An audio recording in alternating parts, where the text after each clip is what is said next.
strict order ni Mayor na linisin muna yung beach area natin. Kasi dami nang reklamo na annoying na sa mga turista natin. Oo nga. Okay.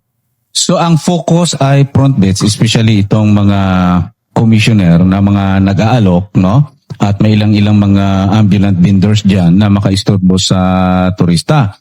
So ang hinahanap nyo diyan ay yung working permits, no? Tama po, Attorney King. Okay.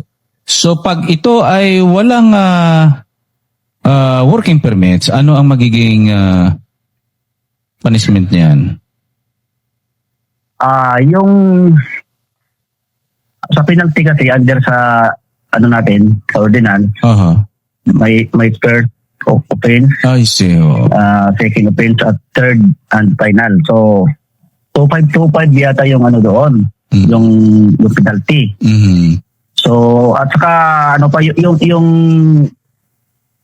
amendment